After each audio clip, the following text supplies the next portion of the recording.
ہے کہ غربت کیا ہے. جو شخص 8,483 روپے کمائے گا وہ غریب ہے. اب یہ کیسا منطق ہے؟ آپ 10,000 بانٹ دیں، غربت کی لکیر سے اوپر ہی ہوگا نا 10,000.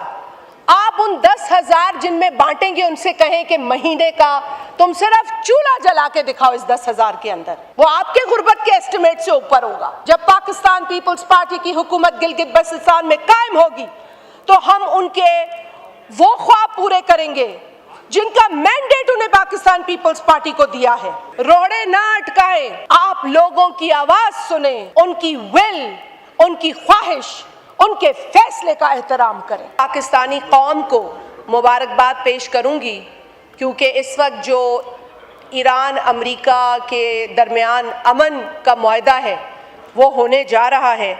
امن کے ہم سب خواہاں ہیں اور اس موقع پر I would like to appreciate the sincere efforts of President Asif Ali Zardari, CDF General Asim Munir Sahab, Honorable Prime Minister Shehbaz Sharif Sahab and Deputy Prime Minister Ishaq Dar Sahab. کیونکہ انہوں نے actually جس طرح سے ہم کامیاب ہوئے ہیں یہ ان کی اور پاکستانی قوم کی unwavering commitment ہے to peace and stability. ہم وہ قوم ہیں جس نے بہت ساری قربانیاں دی ہیں امن کے لیے. ہم پر اگر خدا نخواستہ کوئی ایسا الزام لگتا ہے جو امن کے منافی ہو یا دہشت کے حوالے سے ہو تو ہم اس کا منہ توڑ جواب دے سکتے ہیں کیونکہ ہم نے ہزاروں جانیں قربان کی ہیں. ہمارا بچہ اعتزاز حسن ہو یا اے پی ایس کے وہ بہادر بچے ہوں جنہوں نے دشمنوں کا، دہشت گردوں کا مقابلہ کرتے ہوئے جانیں دیں لیکن ہارے نہیں. پاکستانی قوم ہارنے والی قوم نہیں ہے جناب اسپیکر. اور اسی پاکستانی قوم کی جو سربراہی کر رہے ہیں ان کے جذبے اور حوصلے بلند ہیں اور یہ ایک طویل عرصے کی کوشش ہے. یہ کوئی آج کی کوشش نہیں ہے پاکستان کی. پاکستان نے ہمیشہ ڈائیلاگ، ڈپلومیسی اور ڈی ایسکلیشن پر زور دیا ہے. پاکستان نے ہمیشہ امن کی بات کی ہے اور آج دنیا کو پتہ چل گیا ہے کہ پاکستان امن کا خواہاں ہے، امن چاہتا ہے اور امن کے لیے اپنی کنٹریبیوشن بھی دے سکتا ہے. So I am a proud Pakistani today when I see that the peace deal is going to go through with the constant efforts of Pakistan and its leadership. Speaker صاحب پھر میں بات کروں گی گلگت بلتستان کے حوالے سے. تقریباً ایک ہفتہ مجھے بھی موقع ملا کہ میں وہاں رہوں اور الیکشنز کا ماحول تھا.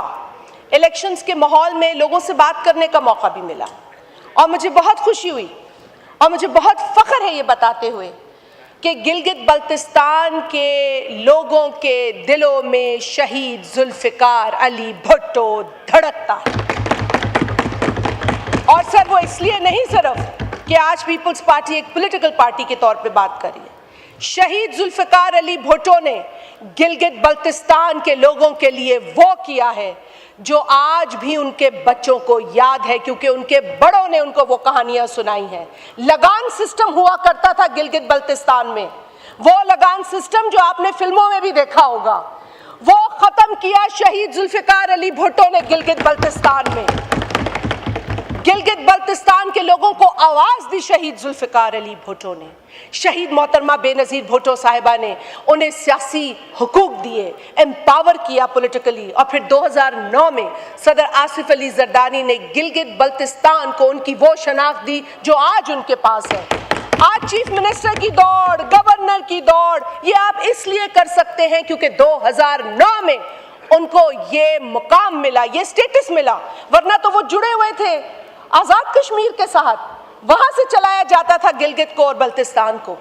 تو ہم تو یہ کہتے ہیں کہ ہم وہ لوگ ہیں جو ڈیلیور کرتے ہیں اور اب بھی انشاءاللہ جب پاکستان پیپلز پارٹی کی حکومت گلگت بلتستان میں قائم ہوگی تو ہم ان کے وہ خواب پورے کریں گے جن کا مینڈیٹ انہیں پاکستان پیپلز پارٹی کو دیا ہے، جس کے لیے انہوں نے اعتماد کیا ہے پاکستان پیپلز پارٹی پر. اور یہی بات پاکستان پیپلز پارٹی کے چیئرمین جناب بلاول بھٹو زرداری صاحب بار بار کہتے ہیں کہ حق مالکیت، حق ملکیت، حق روزگار یہ حق ہے جی بی کے لوگوں کا اور ان کو ملنا چاہیے جناب اسپیکر۔ سر، میں صرف اس موقع پر یہ کہوں گی، تمام سیاسی پارٹیز یہاں ہیں، ہم سب کو ایک دوسرے کے پولیٹیکل مینڈیٹ کا احترام کرنا چاہیے۔ اگر پاکستان پیپلز پارٹی کی قیادت شہید ذوالفقار علی بھٹو، شہید محترمہ بے نظیر بھٹو اور صدر آصف علی زرداری صاحب سے لے کر آج چیئرمین بلاول بھٹو زرداری صاحب اور فرسٹ لیڈی محترمہ آصفہ بھٹو زرداری صاحبہ کے اوپر وہاں کی عوام نے اعتماد کیا ہے، تو ان کے اس اعتماد کے اندر روڑے نہ اٹکائیں، روڑے نہ اٹکائیں۔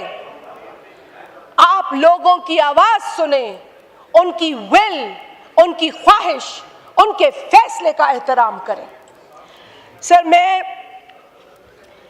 یہ بھی کہوں گی کہ بجٹ کے اندر بہت مشکل مراحل سے گزرے ہیں ہم سب۔ میں یہ نہیں کہتی کہ شاید اس موجودہ حکومت کے اندر جو پولیٹیکل پارٹی ہے اس کے لیے آسانیاں ہوں گی، یقیناً دشواریاں ہوں گی، بہت سارے مسائل کا سامنا ہے پاکستان کو، ہمیں اس بات کا ادراک ہے، نہ ہوتا تو ہم شاید یہاں بیٹھ کر آپ کو سپورٹ بھی نہ کر رہے ہوتے۔ ہم بھی سمجھتے ہیں آپ کی مشکلات کو، آپ کے جو مسائل ہیں، خطے کے جو مسائل ہیں، دنیا میں جو ہو رہا ہے، ہم اس سے لا تعلق نہیں ہے جناب اسپیکر۔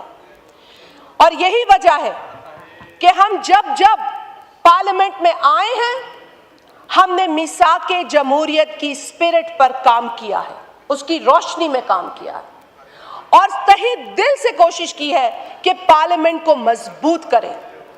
ہم بھی بہت چیزیں، بہت ایڈونچرز ذہن میں آتے ہیں، ہمارے بھی ورکرز بہت ساری باتیں کرتے ہیں، لیکن لیڈرشپ وہ ہوتی ہے جو ویژن کے ساتھ چلے، اور ویژن وہ ہوتا ہے جو پاکستان کے حق میں ہو، جو پاکستان کی ترقی اور سالمیت کے لیے ہو۔ اور اسی لیے کڑوے گھونٹ بھی پینے پڑتے ہیں ہمیں بہت بڑا کڑوا گھونٹ پینا پڑا اس مرتبہ بھی، لیکن ہم نے ایک بہت بڑی زیادتی ہونے سے بچایا، اور وہ زیادتی جس کا اندیہ دیا جا رہا تھا کہ جی کوئی ترمیم آ رہی ہے، اس ترمیم میں NFC ایوارڈ کے ذریعے کے اندر رد و بدل کی جائے گی اور صوبوں کے اختیارات اور صوبوں کے شیئر کو کاٹا جائے گا۔ 27ویں ترمیم کے وقت بھی یہ باتیں گردش کر رہی تھی، اور اس وقت بھی جب یہ چیز سامنے آئی تو سب سے پہلے جناب بلاول بھٹو زرداری صاحب نے قوم کو، عوام کو اعتماد میں لیا، اپنے ایکس اکاؤنٹ پر وہ سارے نکات رکھے جس کے اوپر پرائم منسٹر صاحب نے انہیں اعتماد میں لیا اور سپورٹ حاصل کرنے کی بات کی۔ اور پھر ہم نے بہت طویل ڈسکشنز کے بعد ہم نے اپنی جو اسٹیٹڈ پوزیشن تھی وہ واضح کی کہ there will be no compromise on provincial autonomy.